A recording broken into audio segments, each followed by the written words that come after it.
"Make that brat shut up or I will," she hissed, her gardening scissors still dripping from the hedge she'd been trimming as she stepped toward the stroller. Neighbors froze, unsure whether to intervene, but her position, president of the most feared HOA in Clearwater Ridge, kept them silent. Then the baby cried louder, and the woman who enforced quiet-hour discipline did the unthinkable in one sharp, impulsive motion. Because the man she believed was nothing more than a maintenance tech, was the one person capable of exposing every detail she tried to bury. But before I show you the exact moment her 60-second victory shattered in front of the whole neighborhood, you need to understand what pushed her to strike an infant over noise in the first place. By the way, where are you watching from? Tell me in the comments below. The man behind the stroller didn't flinch. He stepped between the blades and the child with a calmness that didn't belong to moments like this. Steady, controlled, almost practiced. He didn't shout, threaten, or even raise his hands. He only said her name once, low and even, and something in his voice made her hesitate despite herself. He wasn't supposed to look like that, unmoved, unafraid. She expected panic. He gave her calculation. Rowan had lived in Clearwater Ridge just long enough to recognize the pattern. When someone stepped out of line, the HOA president struck fast and struck loud. But today, she crossed a boundary no rulebook had ever written. The second Junia's cry pitched into that trembling, startled shriek. Every instinct he buried after his wife's death surged awake. He drew the stroller closer, shielding the small body inside it as he checked her arm with careful fingers.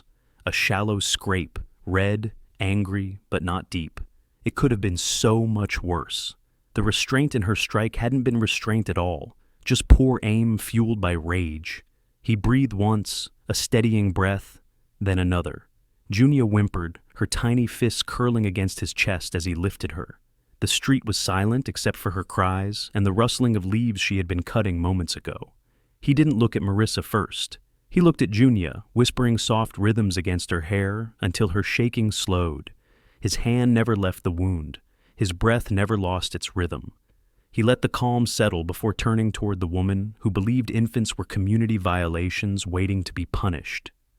"Noise complaint filed," she spat, already pulling out her phone, already rehearsing her defense, already framing the story as though she hadn't been the one holding the weapon. "You refused to cooperate. You charged at me. I acted in self-defense." His jaw shifted. Not anger, not fear, just that same quiet calculation that always unnerved people who underestimated him. He didn't chase her lies with words. He didn't argue. He didn't plead.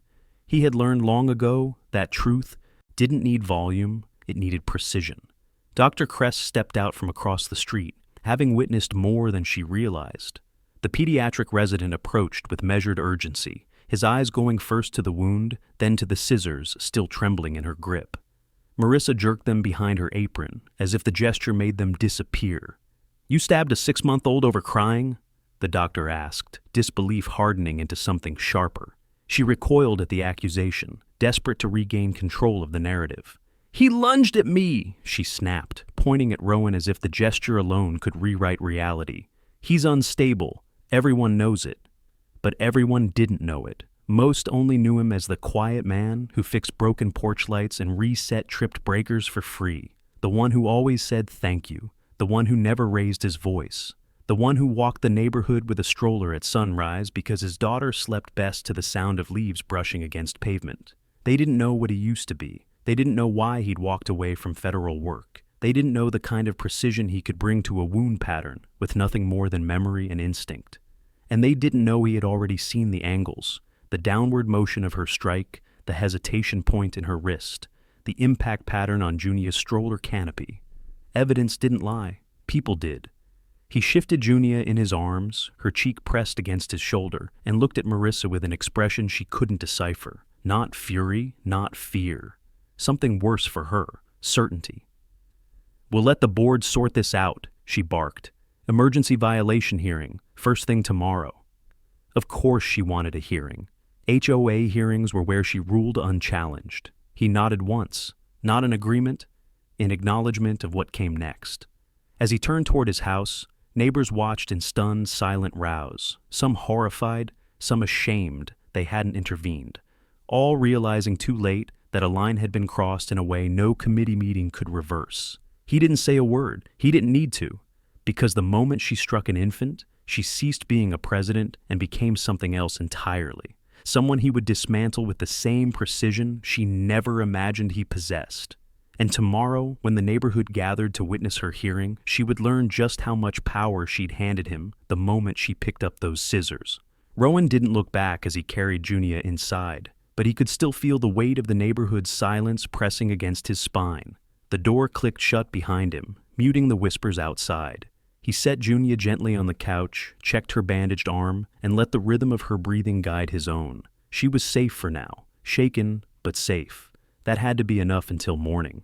He moved through the house with methodical calm, turning on a single lamp, washing the drying blood from his hands, and wiping the stroller canopy clean only after taking mental snapshots of every streak and smudge.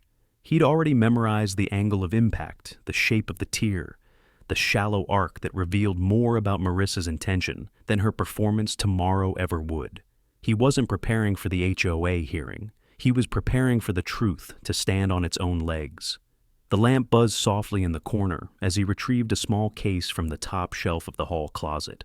A relic of the life he no longer lived. He hadn't opened it in years, not since his wife's death, not since the moment he'd walked away from federal work, determined to build a quieter world for his daughter. Inside lay tools of a past he never spoke of, precise measuring calipers, microlights, sterile swabs.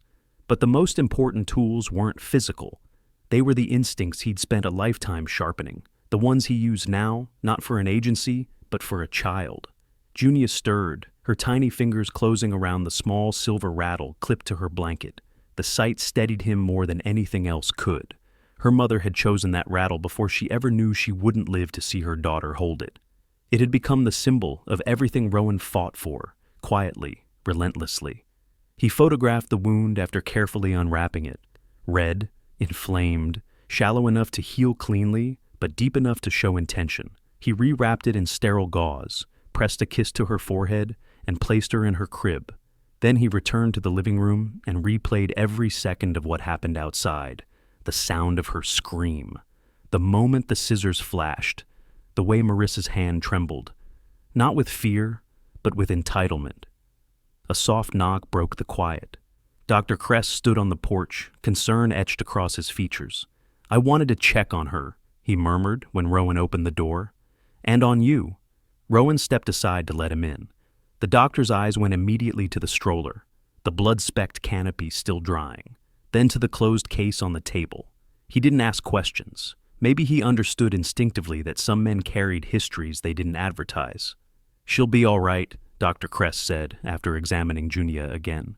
"The wound isn't deep, but this could have been so much worse." Rowan nodded.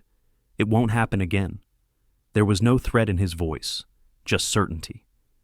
As the doctor prepared to leave, he hesitated. "She's going to try to twist this tomorrow. People like her always do. But you stay calm, all right? Truth has a way of landing where it needs to." Rowan didn't reply. He didn't need to. He already knew exactly how the truth would land, because he would place it there himself. After the doctor left, Rowan sat beside the crib, watching Junia breathe, the silver rattle glinting softly in the low light. The urge, to rage, to break, to confront had passed the moment he felt her heartbeat steady against him. He wasn't the man who fought back impulsively. He was the man who dismantled lies patiently. Outside, voices murmured, neighbors discussing the incident, the hearing, the shock. A few defended Marissa, claiming she wouldn't just snap without reason. Others were shaken by what they saw. But none of it mattered yet. What mattered was preparation. He opened the case again and pulled out a small notebook. It wasn't for emotion, it was for facts. Time of incident, 6:14 p.m. Scissor length, approximately 5 inches. Penetration depth, estimated 1.2 centimeters. Angle, downward right-handed strike. Baby's position, stationary, crying, but not moving toward the attacker. Weapon origin, gardening apron pocket. Facts didn't scream, facts didn't tremble, facts didn't lie. When morning came, he carried Junia to the porch and hummed softly while buckling her into the stroller. The wound was healing cleanly. She fussed a little, then settled as he placed the silver rattle beside her. The HOA hall stood at the center of Clearwater Ridge, a polished building Marissa treated like a throne room. As he approached, he saw neighbors gathering, some curious, some uneasy, some whispering theories he didn't bother parsing. Marissa waited at the entrance, pristine in appearance, smiling in a way that strained at the edges. She held a binder thick with printed noise violations.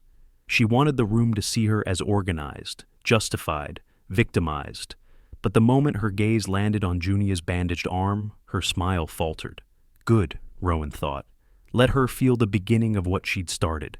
Inside, board members took their seats. A police officer stood quietly along the wall, an unusual presence for a neighborhood meeting, but not for a situation involving an injured infant. Rowan took a seat near the front, calm as ever. The chairperson began the session. We're here to address the noise violation filed yesterday. Rowan raised his eyes, steady and unshaken, and this time, he wasn't here to defend himself. He was here to expose her. The room quieted as Rowan lifted his head, the shift subtle but unmistakable. He didn't speak immediately. He let the silence settle, the kind that pressed into everyone's ribs, the kind that made people suddenly aware of their own breathing. Marissa straightened her papers with exaggerated precision, eager to seize momentum before he could. The tactic was familiar. Intimidate with structure, overwhelm with presentation. But he had seen far more seasoned manipulators crumble under less. Before we proceed, she said sharply, I want to note that the complaint concerns repeated disturbances originating from his residence. The incident yesterday, her voice snagged, just a fraction, was an unfortunate misunderstanding. The officer along the wall shifted his weight, a tick of interest. Dr. Crest, seated behind Rowan, leaned forward slightly, arms crossed. A few neighbors exchanged tense glances. Rowan remained still, calm, waiting. The chairperson cleared his throat. We've received several statements, conflicting ones. This hearing will allow both sides to present their accounts. Marissa's binder opened with a crisp snap. She produced glossy printouts of alleged noise violations, timestamps, notes, even decibel readings she'd taken herself. She placed each one down with the confidence of someone who never expected to be challenged. As you can see, she declared, this has been escalating. Last night was the result of persistent noncompliance. She didn't mention the scissors. She didn't mention the wound. She didn't mention the scream heard across the courtyard. Convenient. Rowan rested a hand on the stroller handle, Junia sleeping inside, her silver rattle tucked beside her. He lifted his gaze to meet the boards. Are you finished? He asked. His voice wasn't hostile. It was quiet in a way that made several people turn their heads instinctively. Marissa bristled. For now. He stood, not abruptly, not dramatically, but with a measured steadiness that carried more gravity than any raised voice. He stepped forward, placing a small folder on the table. It was thin, almost disappointingly thin compared to her binder. But the officer straightened the moment he saw it. The chairperson nodded. Go ahead. Rowan opened the folder and laid out a single photograph. The wound on Junia's arm, cleaned, clearly visible, time-stamped. A few board members inhaled sharply. This, he said, is the result of last night. A pause, not for effect, simply for clarity. Your president, he continued, approached my child with a pair of scissors, not because of a threat, not because of danger, because she believed a crying infant violated her sense of order. Marissa shot to her feet. That's a lie. No, he replied, not even turning to look at her. It's a fact. He placed a second photograph, this one of the stroller canopy, streaked in a way only someone trained would recognize. Downward angle, approximate penetration depth, just over a centimeter, right-handed strike, infant stationary. One board member pressed a hand to her mouth. Someone whispered, My God. Marissa lunged forward, jabbing a finger at him. You're twisting everything. You're making it sound like I attacked a baby. You did, Dr. Crest said from the back. His voice cut the room cleanly. I saw the aftermath, and I saw your hand on the scissors. Her face drained. The doctor stood, stepping forward. The wound is consistent with an external object forced onto the child, not with a defensive motion, not with the father's hand anywhere near the weapon. Rowan didn't add anything. He didn't need to. The victory strategy was taking shape. Exactly as intended, public exposure, the slow shattering of her constructed authority. The officer stepped closer, arms crossing. "Ma'am," he said evenly, "your statement last night indicated he lunged at you. Was that accurate?" Marissa swallowed. I perceived a threat." "While holding scissors?" the officer pressed. "While approaching the stroller?" She floundered. The room was no longer hers. The binder, once her shield, now looked like a prop from a performance that had lost its audience. Rowan pulled out the final piece of evidence, a printed still frame from the maintenance corridor camera, the one she never accounted for. The angle was perfect, her arm raised, scissors catching the light, the infant's body recoiling.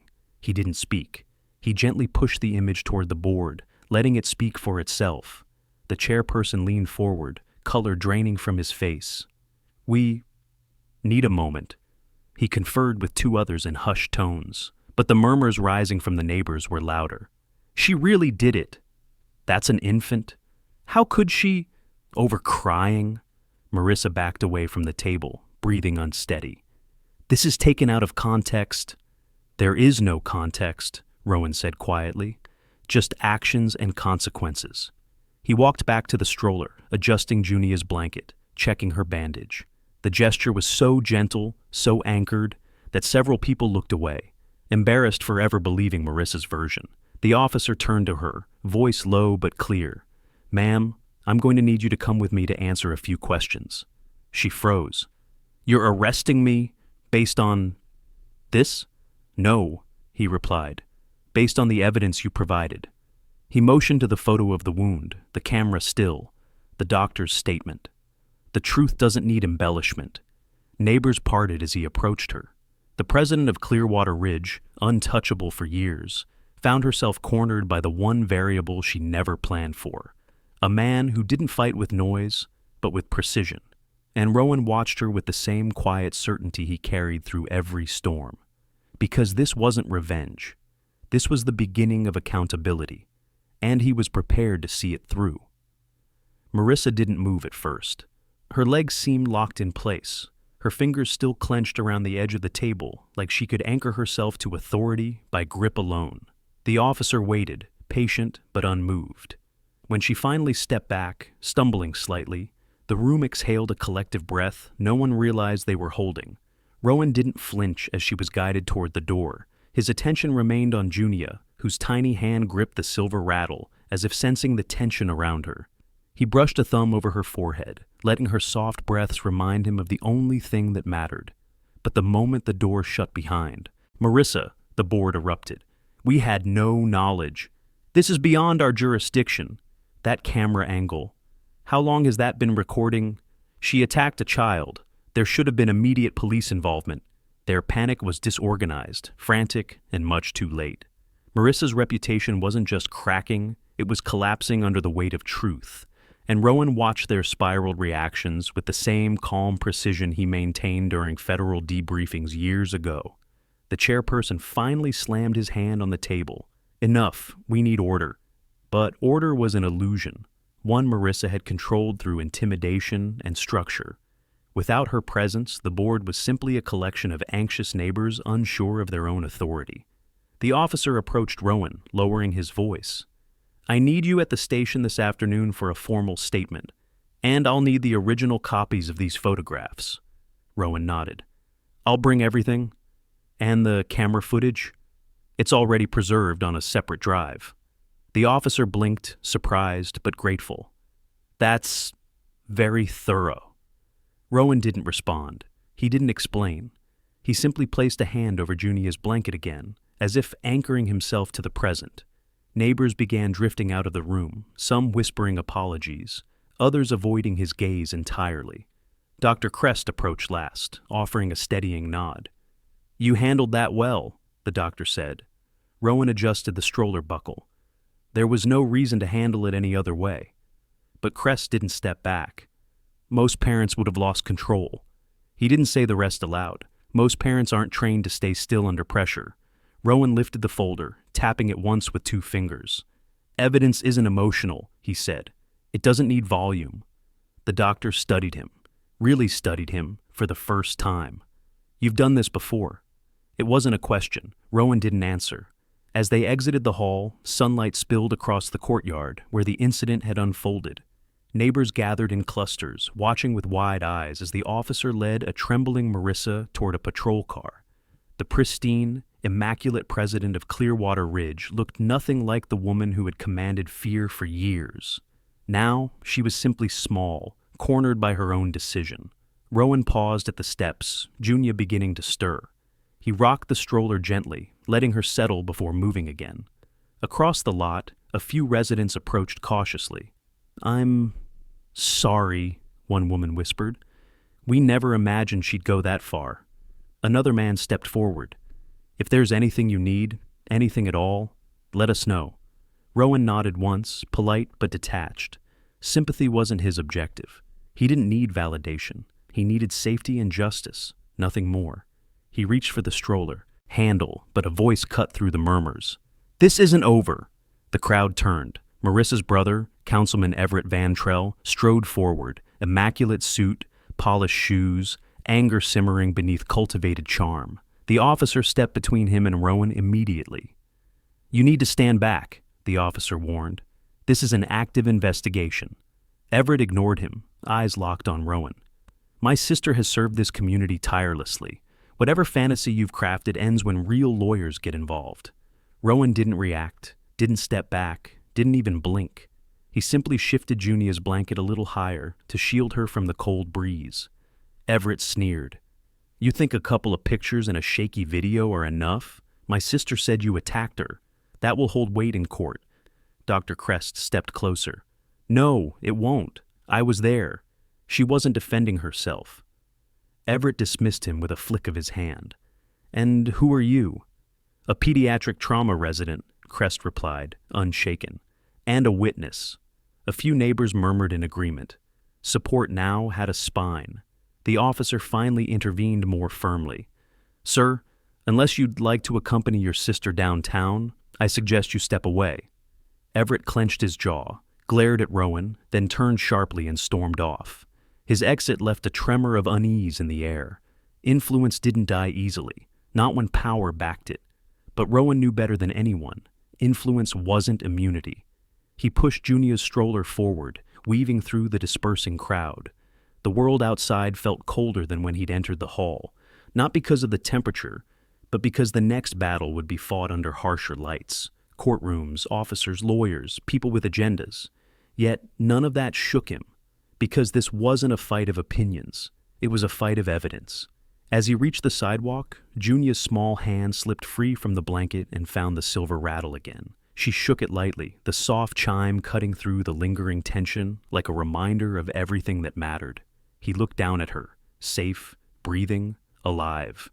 And with quiet certainty, he whispered, "We're not done. Not even close." He turned toward home, already preparing the next steps, the preservation, the documentation, the chain of custody. The victory strategy had begun. Public exposure was only phase one. Precision would finish the rest. Rowan walked home with the same composed rhythm he carried through the hearing, but inside his chest, a slow, coiled alertness had awakened. Everett Van Trell's arrival had shifted the terrain. Marissa's arrogance was predictable. Her brother's influence was strategic. And influence, Rowan knew, could bury truth if precision didn't anchor it. He reached the house and locked the door behind him, feeling the subtle tremor of instability settle into the quiet. Junia let out a small coo from her stroller, lifting her silver rattle. The sound steadied him. She was the constant, the reason he didn't get sloppy, the reason he never allowed distraction to fracture focus. He placed her gently in the crib, turned on the soft white noise hum she liked, and opened the case he'd kept from his federal life. Inside were not only tools but reminders, habits of documentation, discipline, and the knowledge that evidence always outlived lies. He retrieved the USB drive containing the corridor footage and connected it to his laptop. The grainy footage played, capturing the moment Marissa struck. No angle manipulation, no ambiguity, just the truth, recorded by a camera she forgot, existed because people in power often ignored the corners of spaces meant for workers, not leaders. He trimmed the segment to isolate the event, ensuring clean timestamps and unbroken metadata. Chain of custody mattered. especially when facing a family trained to weaponize influence. He backed it up onto two separate encrypted drives. One would go to the police station, one would remain with him, the third, he decided, would be given to Crest, Quiet Insurance. He uploaded stills into a separate folder and cross-referenced them with the wound pattern photographs. Every action flowed with quiet precision, guided by muscle memory. He'd once reconstructed entire crime scenes from fragments of fabric and dust patterns. This, compared to those days, was almost simple. Junia let out a soft cry, shifting in her crib. Rowan paused, walked over, adjusted her sleeve to avoid brushing the bandage. Her tiny fist closed around his thumb, anchoring him again before he returned to work. A knock at the door interrupted him. Not frantic, not aggressive, measured. He recognized the rhythm. Crest. When he opened the door, the doctor's expression was grim. "You should know," Crest said quietly, stepping inside. "Everett is already making calls. He's trying to frame this as a domestic disturbance gone wrong." Rowan exhaled slowly. "Expected." "He also implied you falsified evidence." That made Rowan pause, not in shock, but in mild irritation. "Of course he did." Crest nodded. "He's dangerous, Rowan, not impulsive like his sister, calculated." "I know." Rowan gestured toward the open case. "That's why everything gets documented correctly." Crest glanced at the setup, equipment arranged with meticulous order, photographs spread neatly, folders labeled. "You weren't kidding when you said evidence doesn't need volume." "I never said it," Rowan corrected gently. "You heard it." Crest managed a faint smile. "Fair." Then his expression grew more serious. "Listen, the other neighbors are conflicted. Some are scared of going against the Vantrells, but others, they've seen enough. They're talking among themselves." That mattered. Public exposure wasn't a one-time event, it was a ripple that gained, and strength through shared truth. "I'll talk to them," Crest added. "Quietly, people trust me, and they saw what happened." Rowan appreciated it, even if he didn't say so directly.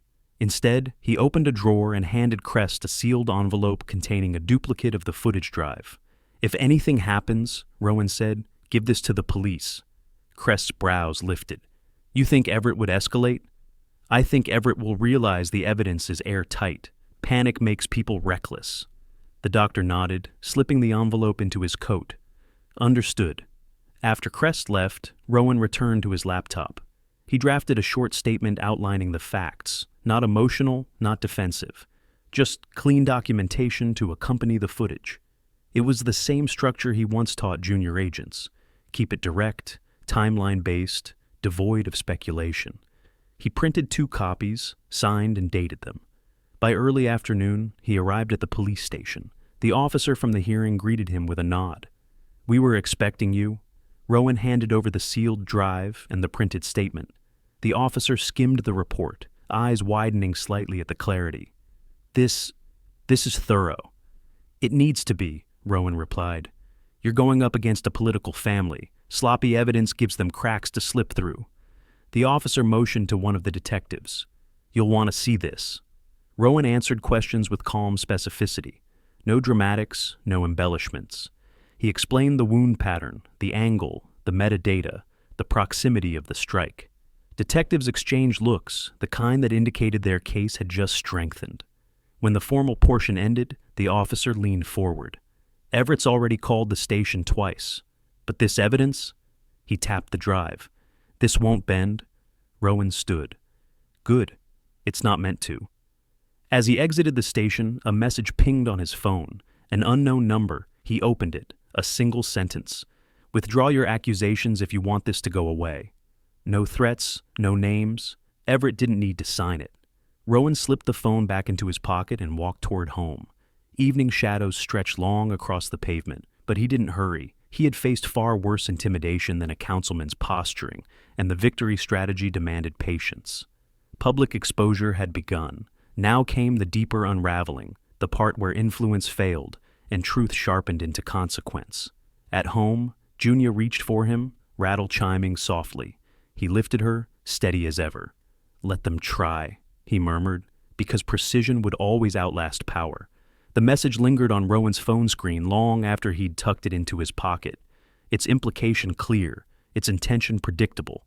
Intimidation didn't unsettle him. It simply clarified the next phase.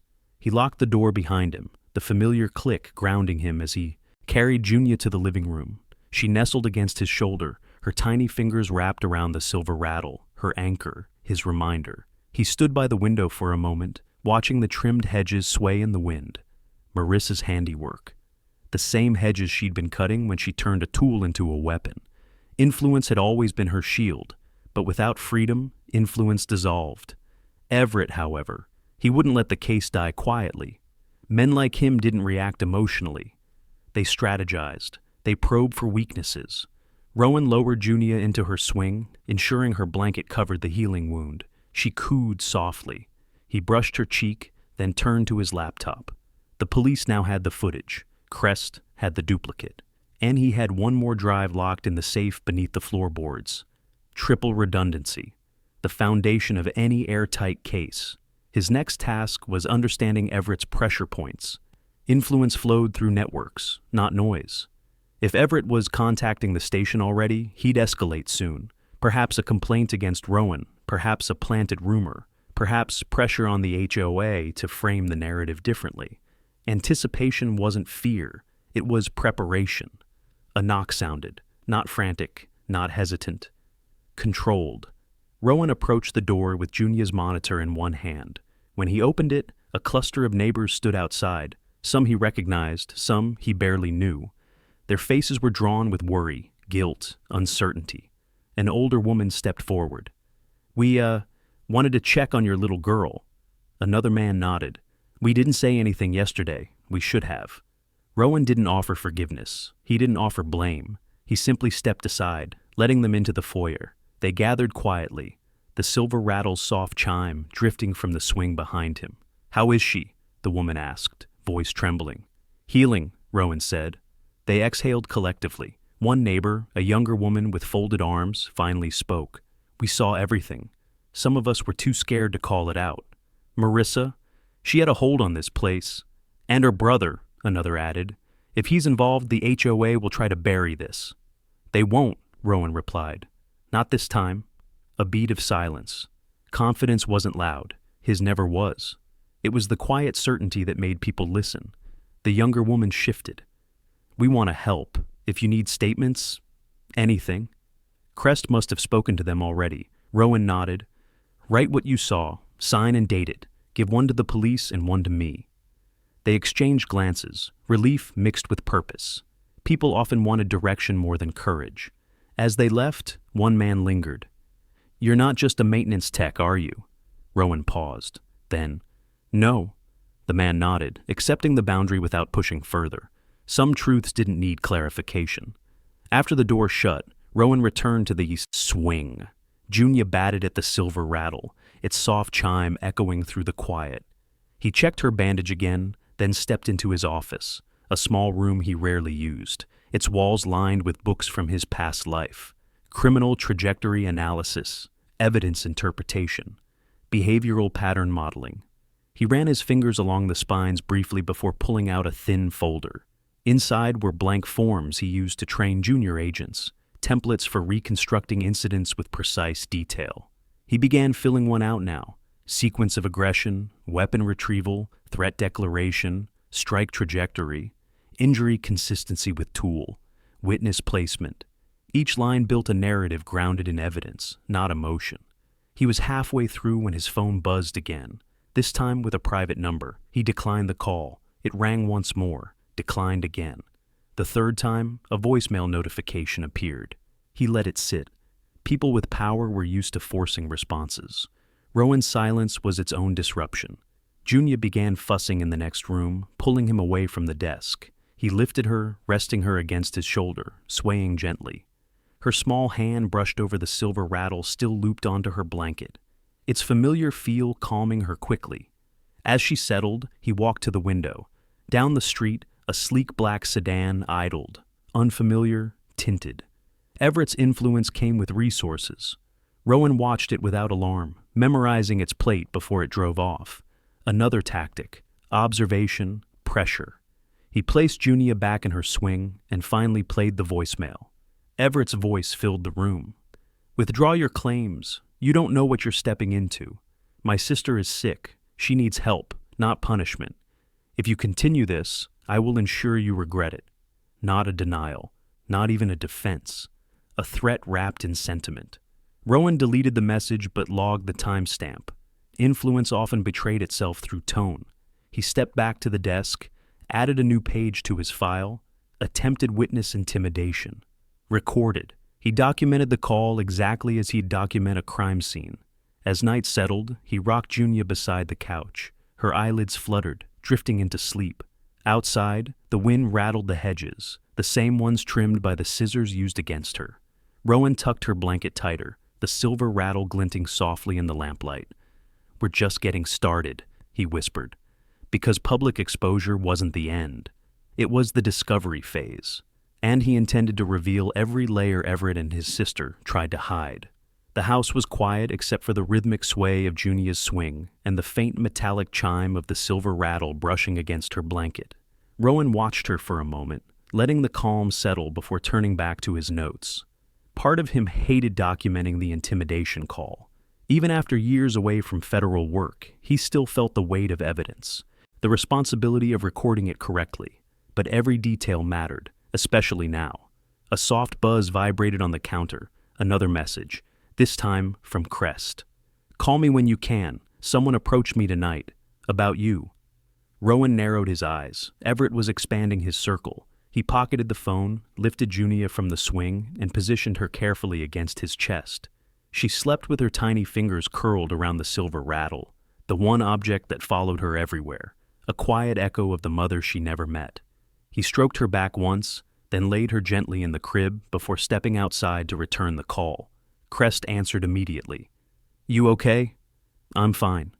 "I figured," the doctor said, exhaling.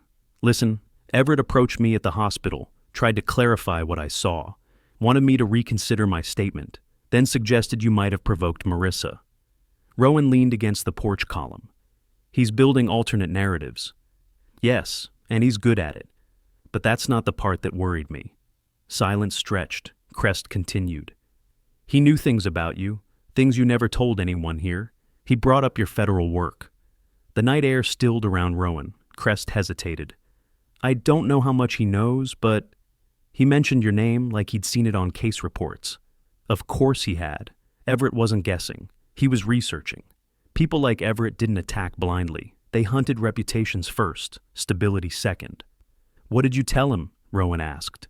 "The truth," Crest said, "that I don't care about your past, just what I saw last night." Rowan breathed slowly. "Thank you." "Be careful," the doctor warned. "He's not just defending his sister. He's protecting the Vantrell brand."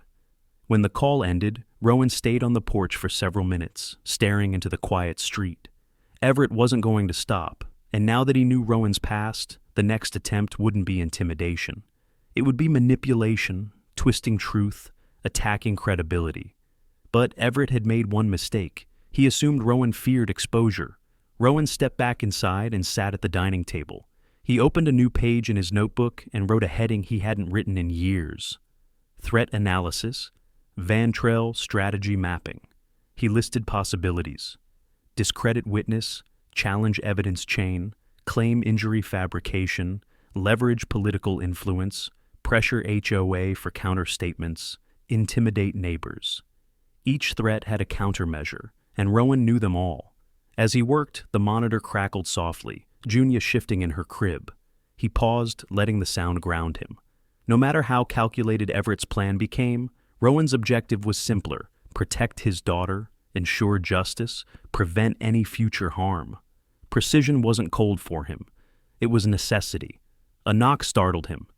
3 sharp raps. Not Crest, not a neighbor. Rowan stood, placing a hand on the doorknob, but not turning it until he checked the side window. A man in a charcoal suit stood outside, hands clasped, posture self-important. Everett's attorney? Or a messenger? Rowan opened the door an inch. "Can I help you?" The man offered a too-polished smile. "Mr. Hale, I represent the Vantrell family. I'm here as a courtesy." Rowan didn't open the door further. The man continued. "My clients want to resolve this amicably. No need for prolonged conflict. If you withdraw your allegations, they're prepared to offer a settlement. Generous, I assure you. Rowan watched him without emotion. She stabbed my infant. The man's smile didn't fade. Accidents happen. Rowan closed the door, firmly. He locked it and walked away before anger had a chance to take shape. Emotional reactivity created cracks in strategy. Cold clarity did not. 20 minutes later, as he checked the perimeter through the windows, a soft chime signaled an incoming email. He opened it. Subject, proposed settlement terms. A detailed offer, money, non-disclosure agreements, a formal apology drafted by lawyers, dismissal of all noise complaints. They were desperate to repair the family's image. Desperation created leverage. He filed the email into a new folder labeled Van Trell Attempts, Evidence, then screenshot the message and timestamps. Every action, every misstep they took was a thread that would later unravel them. The next morning, neighbors stopped him during his walk with Junia. "We're ready," one said. "We'll write statements today," another added. "You're not alone," a third whispered. Public exposure had planted doubt in the community. Doubt was turning into momentum. But momentum wasn't the discovery.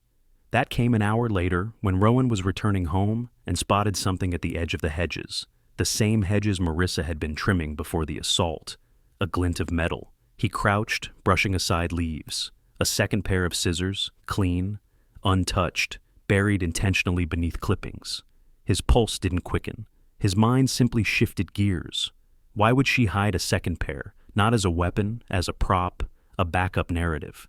If she planned to claim self-defense later, she would need a neutral-looking tool, one without the child's blood. She had prepared for the possibility of a story shift. That was premeditation.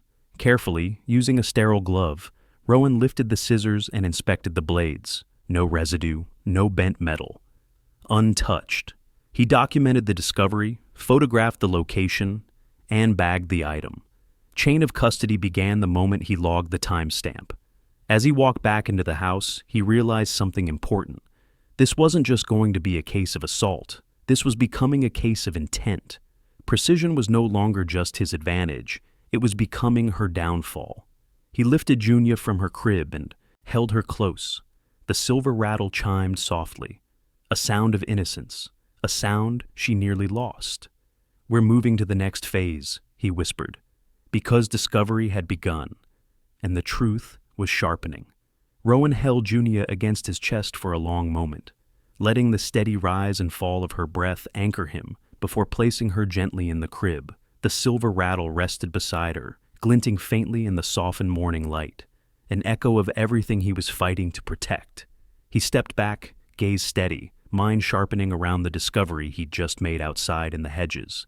A clean pair of scissors, hidden deliberately. Not used, not discarded, prepared. That single choice changed the entire trajectory of the case. It meant intent wasn't born from impulse. It was constructed, rehearsed, concealed. People only hid backups when they expected to need alternate stories.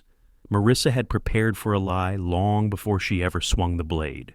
He placed the evidence bag onto the table, noting the timestamp, location, and condition, then locked it inside the safe beneath the floorboards.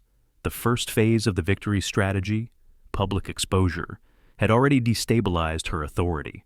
The discovery phase had supplied him with something stronger, the pattern behind her behavior, the kind that unraveled influence from the inside. A chime from his phone pulled his attention. A new message from Crest.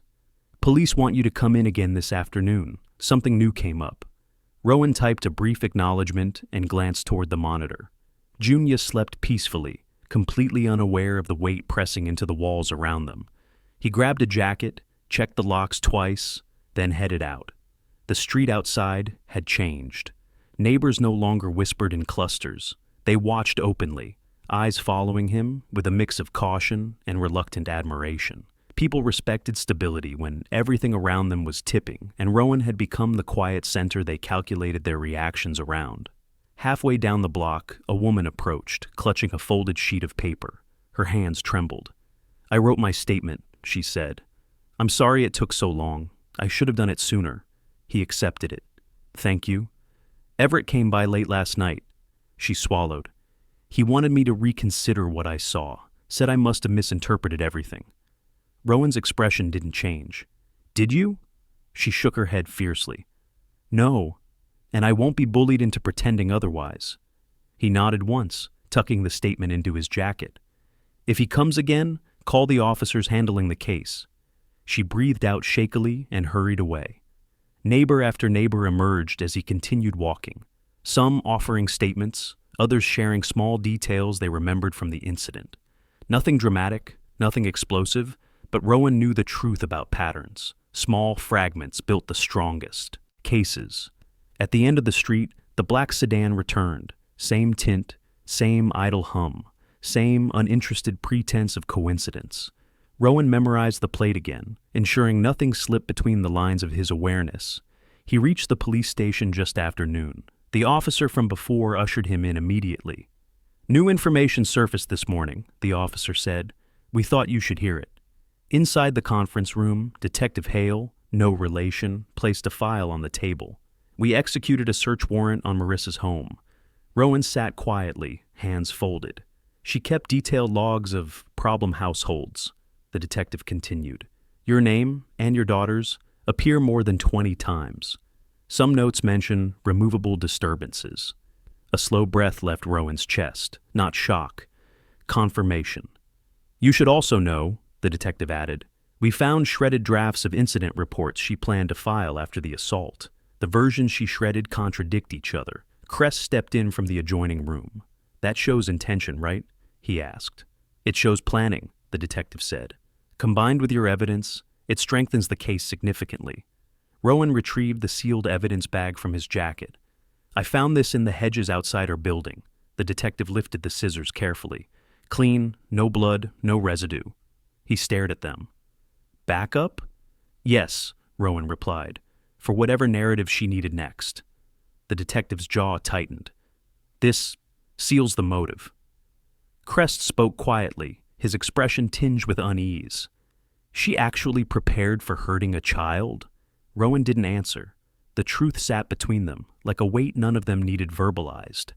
After filing his supplemental report and turning over the scissors, Rowan stepped out of the station into the bracing afternoon wind. The cold air sharpened everything, the noise of traffic, the whisper of leaves, the distant murmur of people navigating ordinary days. He walked home slowly, analyzing possibilities, countermeasures, trajectories. Everett would escalate. People like him always did when their narrative began slipping out of their grip. As he approached his house, he saw 2 officers parked nearby, not patrolling, but watching, a subtle reassurance. Influence couldn't bend law enforcement as easily as Everett hoped. Inside, Junia had just woken, fussing softly. Rowan scooped her up, her tiny hands brushing his collar, the silver rattle catching the afternoon light as she moved. He held her close, letting her warmth ground him back into the reason beneath every cold calculation. He whispered into her hair, she planned this, and now everyone will know. He sat on the couch, rocking her gently, while the weight of the day settled into a steady rhythm. The discovery phase had delivered exactly what he needed, a shift from emotional shock to indisputable fact. The victory strategy progressed cleanly. Exposure could be loud, but discovery was precise. Before he laid her back into the crib, she lifted the rattle, shaking it once, a small, soft chime that felt like permission. He whispered, "Let the next step begin. By the way, where are you watching from? Tell me in the comments below." This was no longer just a case. It was a dismantling, one phase at a time. The soft chime of Junia's rattle faded into the stillness of the house, settling like a quiet promise in the air. Rowan set her gently in the crib, pulling the blanket around her tiny form before stepping back into the living room. The evidence he'd gathered, photographs, notes, time-stamped files, was arranged on the table in disciplined rows, each piece a clean, precise strike against the narrative Everett and Marissa were scrambling to build. The discovery phase had shifted the balance. Now, the next stage of the victory strategy would begin, tightening the circle until there was no space left for influence, intimidation, or manipulation to breathe. A sudden vibration in his pocket broke the quiet. Another message, anonymous again. Final warning, walk away. Rowan stared at the words long enough to recognize what they didn't contain: confidence. This wasn't dominance. It was fear disguised as authority. Fear meant progress. He archived the message, logged the timestamp, and then silenced the phone. Distraction had no place in what came next. Outside, a car door clicked shut. Rowan's muscles tightened, not in alarm, but in readiness. He moved to the window and saw a familiar figure approaching. Crest. The doctor's stride was urgent but controlled, a mirror of the man himself. Rowan opened the door before he could knock. "They're pushing harder," Crest said without greeting. "Detectives called. They want us both to come in." "Now?" "Now." Rowan checked on Junia, lifted her gently, and secured her in the stroller. The silver rattle dangled from her blanket, chiming softly as he fastened the belt. That sound carried them out the door. The station was busier today, phones ringing, officers moving briskly, the air charged with underlying tension. A detective waved them back into the same conference room as before. "We found more," the detective said, sliding a file across the table. "And we need your interpretation of it." Rowan sat. Crest hovered just behind him, arms crossed. Inside the file were photographs of Marissa's study, papers strewn across her desk, a discarded planner open to a page covered in annotations. In the margins, written in neat but frantic handwriting, "Needs discipline. Cry patterns unpredictable. Possible removal options. Need backup tool." Crest swore under his breath. Rowan didn't blink. "She premeditated," Rowan said. "That's beyond assault. That's intent." The detective nodded slowly. "We thought the scissors in the hedges were a backup, but these notes confirm they were part of a plan, not reaction, design." He handed Rowan another photograph, a printed email draft never sent. "If he becomes aggressive, I can claim defensive response. Must document behavior." Rowan recognized the tactic. Fabricate a threat, then respond with justified force. He'd seen this pattern before in federal cases involving calculated harm disguised as hysteria. "Is there more?" Rowan asked. "Yes," the detective replied. "Everett tried to intervene during processing. We flagged it. It's on record now." Crest glanced at Rowan. "He's losing control." Rowan leaned back slightly, centering himself. "Good. Because loss of control meant desperation, and desperation led to mistakes." The detective studied him for a moment, curiosity mixing with respect. "You're calm. Most people in your position would be cracking." Rowan shook his head once. "Cracks come from chaos, not from evidence." The detective scribbled something into his notes. "We're filing additional charges today. Attempted murder, obstruction, and conspiracy. This case is escalating fast. If Everett pushes again, it won't be subtle." They wrapped up the meeting, and as Rowan stepped outside with Crest, he felt the cold wind cut across his face, a bracing clarity. "You okay?" Crest asked quietly. Rowan nodded. "This is where the real tightening begins. Everett won't take this quietly. I'm counting on that. Because Everett Vantrell's greatest flaw wasn't arrogance. It was predictability. Back home, Rowan placed Junia into her crib. She reached for the silver rattle instantly, shaking it once as if signaling recognition of the moment's shift. He sat at the table and opened his laptop. The screen illuminated his face with a cold glow as he typed out a message. Not to threaten, not to warn, but to record. 2. Investigations Unit. Subject supplemental findings, Vantrell case. Attachment behavioral pattern. Summary prepared remediation. He uploaded a formal behavioral trajectory summary, outlining Marissa's gradual escalation from hostility to calculated harm. Then he opened a second document, one he hadn't written since his federal days.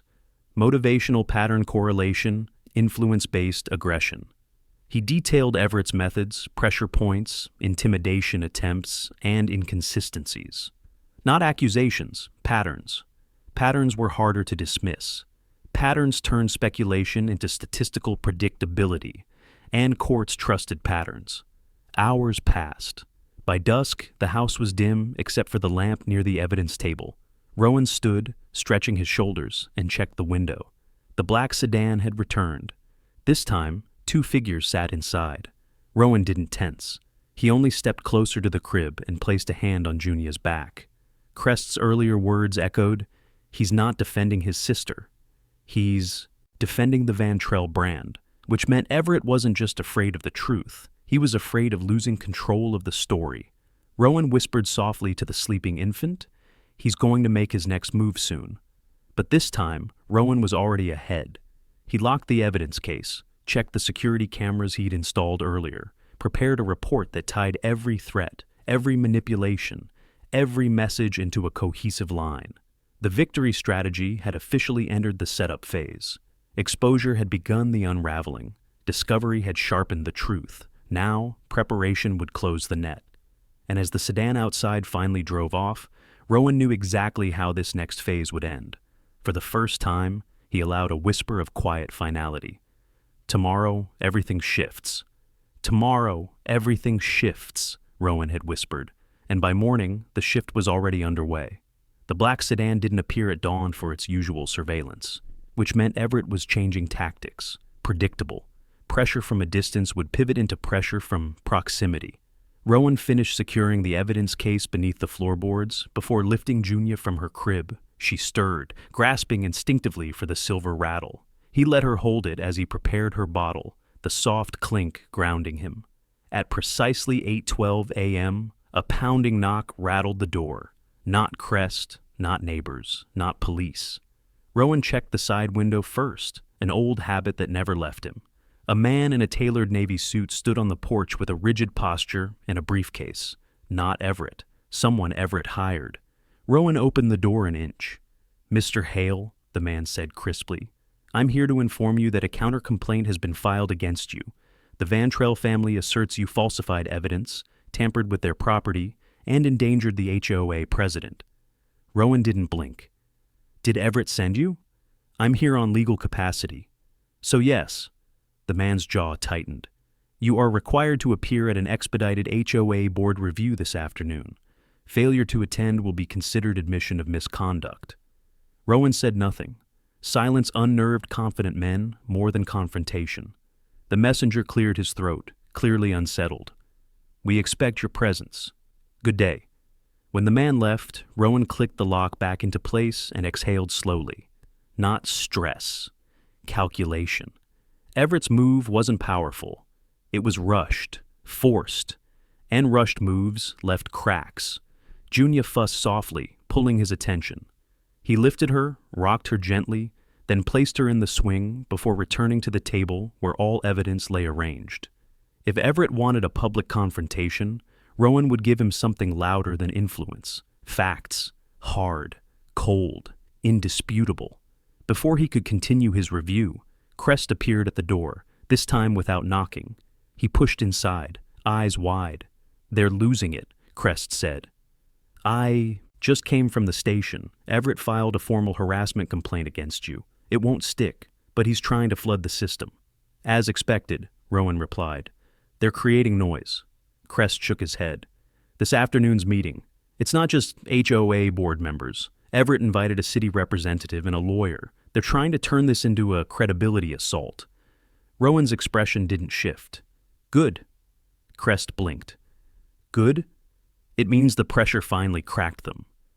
He picked up the folder containing the backup scissors, the Hedges photographs, the time stamps, and the newly discovered planner documents. The victory strategy shifted to the setup phase. This was where his precision mattered most.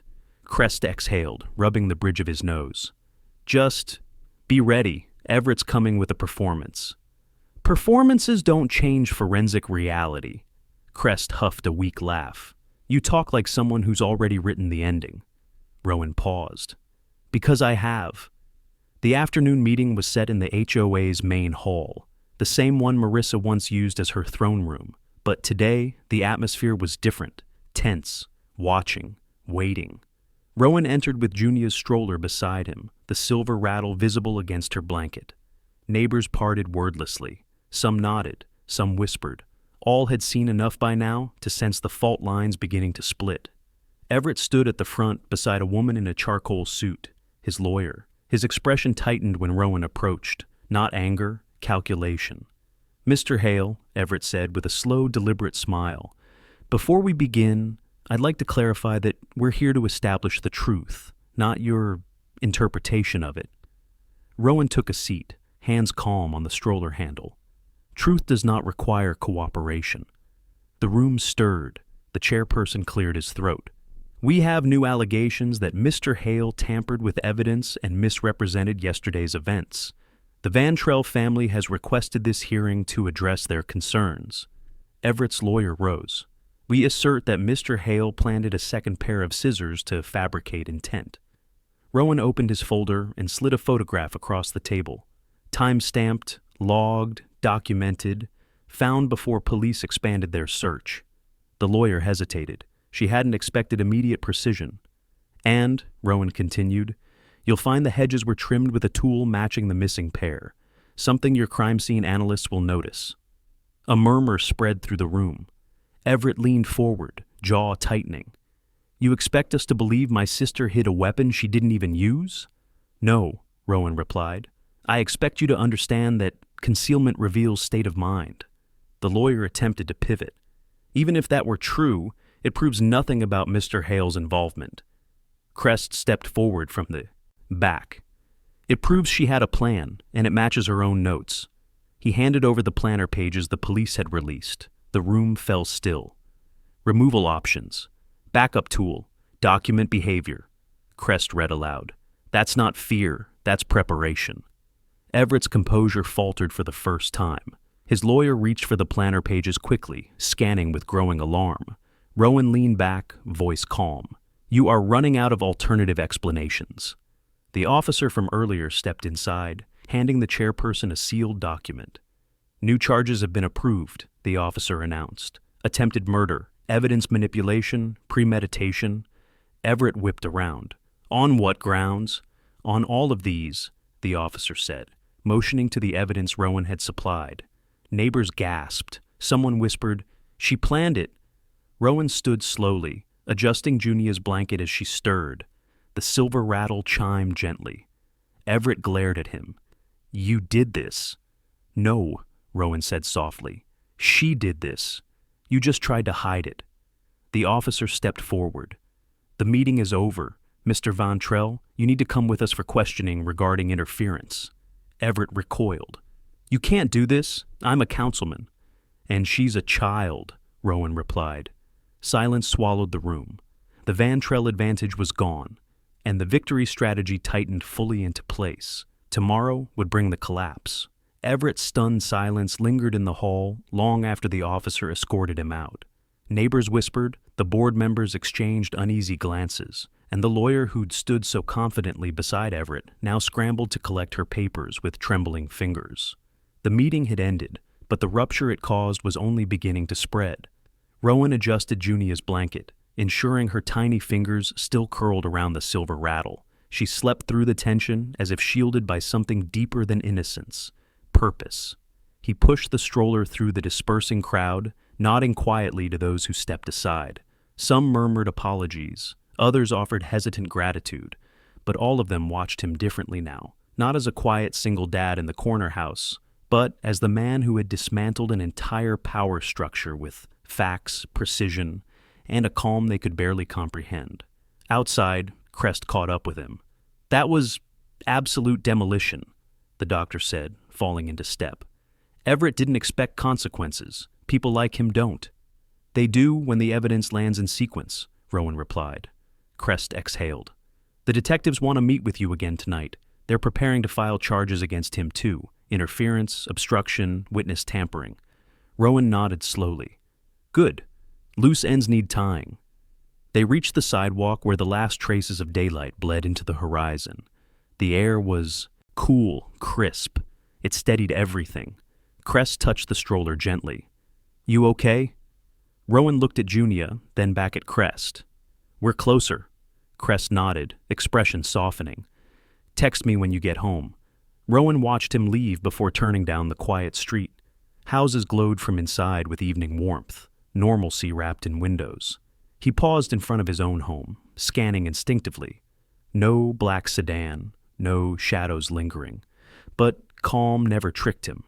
Calm simply meant the next move hadn't revealed itself yet. Inside, he set Junia in her crib. She stirred, lifting the rattle and dropping it again. A small metallic chime marking the moment like punctuation. Rowan stood beside her for a full minute before moving to the table. The evidence was now more than a collection of objects. It was a structure, each piece reinforcing the next, each sequence demonstrating intent, motive, pattern, victory strategy. Phase A was nearly complete. Exposure had cracked them. Discovery had solidified the truth. And now, preparation, the tightening coil around Marissa and Everett, had reached its final turn. A knock shattered the quiet. 3 taps, measured, sharp. Rowan checked the window before opening the door. This time, it was the chairperson of the HOA board. "Mr. Hale," he said nervously, "may I come in?" Rowan stepped aside. "You may." The man entered cautiously, removing his hat with trembling hands. "I wanted to speak to you privately about what happened today, about everything." Rowan waited. The chairperson swallowed hard. "We were wrong, all of us. We trusted her because she was confident, because Everett spoke for her, because she made us believe you were the problem." Rowan remained silent, pushing the man to continue. The chairperson's voice trembled. "I saw the planner pages myself when the officer handed them over. I saw your photographs, the time stamps, the chain of custody links. She wasn't overwhelmed, she was planning." "Yes," Rowan said quietly, "she was." "You should know," the chairperson continued. "Several board members want to resign. Some are afraid of legal action, others are ashamed." "They should be," Rowan replied without cruelty. The chairperson nodded, accepting the verdict. "There will be a formal apology issued to you and your daughter. The HOA is dissolving pending audit." Rowan paused. "That won't undo the harm." "No," the man whispered. "It won't. But it will stop the structure that enabled it." He left quietly, shoulders sagging under the weight of consequence. Rowan closed the door, locking it once more. Every lock mattered. Hours later, at the precinct, detectives gathered around the evidence spread Rowan had compiled. Cress stood beside him, arms crossed. Detective Hale looked up. "We've completed the behavioral assessment. Combined with the notes you explained, the hidden backup scissors, the fabricated defense, email, and the intimidation attempts, we have probable cause not just for attempted murder." Rowan remained steady. "What else?" "Conspiracy," Hale said, "and premeditation. Her actions weren't isolated. They followed a cognitive pattern typical of intent escalation. And Everett's attempts to interfere bolstered the case instead of weakening it." Crest exhaled. "What happens next?" "Arrest warrants," the detective said. "One for Marissa, one for Everett." Rowan nodded once. It wasn't victory. It was the shift into the next phase. Justice didn't require celebration. It required completion. As he and Crest left the station, night had fallen fully. The street lamps glowed against the pavement, casting long shadows ahead of them. Crest stopped, placing a hand on Rowan's shoulder. "You did this," he said softly. "You saved her." Rowan's gaze drifted toward the distant outline of his home. "No," he murmured. Truth did. He returned home to find Junia awake, looking up with wide eyes. When she saw him, she lifted the silver rattle and shook it once, as if acknowledging a milestone she couldn't comprehend. He lifted her, holding her close. Tomorrow, the collapse would begin. And Rowan was ready. Rowan held Junia against his chest, her small fingers curled around the silver rattle, as if anchoring herself to him. The house was quiet, but not with the tension of the previous days. This quiet felt like a breath held before the final strike. The detectives had said tomorrow would bring arrests, but the truth was already unfolding tonight. Rowan placed Junia gently into her crib, the rattle resting beside her. "Sleep," he whispered. "We're almost done." He stepped out of the room just as his phone vibrated sharply. A message from Detective Hale appeared. "We're moving now. Marissa first, Everett next." Rowan exhaled, not relief, alignment. Everything had moved in the precise order he predicted. Evidence, pattern, exposure, collapse. He grabbed his jacket and stepped outside, knowing he wouldn't interfere, but would witness the outcome of weeks of quiet calculation. The street was colder tonight, the kind of cold that sharpened the senses. Several police cruisers rolled slowly toward Marissa's house. Neighbors peeked from behind curtains and porch lights. Some held their breath, some whispered. All watched. As Rowan reached the edge of the property line, the officers approached the door. They knocked firmly. "Police, open up." Lights flicked on inside. A shadow moved. Then Marissa's voice, wavering. Is this about the misunderstanding? I already spoke with my brother. The door opened and the officers stepped in. One read out the charges: attempted murder, premeditation, conspiracy, falsification of reports. The list was longer than her breath could hold. Marissa's face drained. No, that's not what happened. He's manipulating you. He planted evidence. Ma'am, the officer said, we have documented notes in your handwriting, hidden tools, witness statements, audio from your intimidation attempts. Her gaze snapped toward Rowan standing by the curb. Not rage, fear. The realization that her story had finally encountered something it couldn't overpower. You ruined everything, she screamed at him as officers cuffed her. Everything. Rowan did not look away. No, he said quietly. You did. They escorted her to the cruiser. Neighbors who once obeyed her now stepped back from her, like she was a warning sign they'd ignored for too long. Minutes later, another set of cruisers turned onto the street, this time heading toward Everett's home. His porch lights were already on, as if anticipating confrontation. His lawyer stood in the driveway, trying desperately to get ahead of the situation. It didn't matter. Detective Hale approached with another warrant. Everett stepped out of his home in a crisp shirt, attempting to hold on to authority. This is political retaliation, he said loudly. You don't have grounds. We do, Detective Hale replied. Multiple counts of obstruction, witness tampering, interference with an active investigation, harassment, attempted coercion. Everett tried to laugh. This will not hold in court. It will, Hale replied, because the man you targeted documented everything. Everett looked past the officers and toward Rowan, anger twisting into disbelief. You think this ends here? Rowan's voice was steady. It ends where the truth does. The officers moved in. Everett resisted for a second. Then the weight of everything collapsed under him. He let them cuff him without another word. Neighbors emerged again. Phones recorded. Whispers followed. He pushed too far. Finally, poor child. She never deserved any of this. Rowan didn't stay to savor any of it. Victory wasn't spectacle. It was safety, restored, brick by brick. He turned and walked home, the night air settling around him like closure beginning to take shape. Inside, Junia stirred in the crib. He lifted her gently, and she pressed the rattle to his collarbone. The metallic chime was soft, but absolute. The sound of survival. He sat in the rocking chair, holding her close. It's done, he murmured. Truth spoke louder than influence, and you'll never face danger like that again. The next morning confirmed it all. A formal statement from the police was delivered, charges secured, evidence validated, affidavits filed. The HOA board voted unanimously to dissolve themselves pending investigation. City officials announced a review of all cases influenced by Everett. The system that once protected them had shifted entirely. Crest visited later, exhaustion etched in his features but softened by relief. You kept us all steady, he said. You turned precision into protection. Rowan shook his head. She was the reason.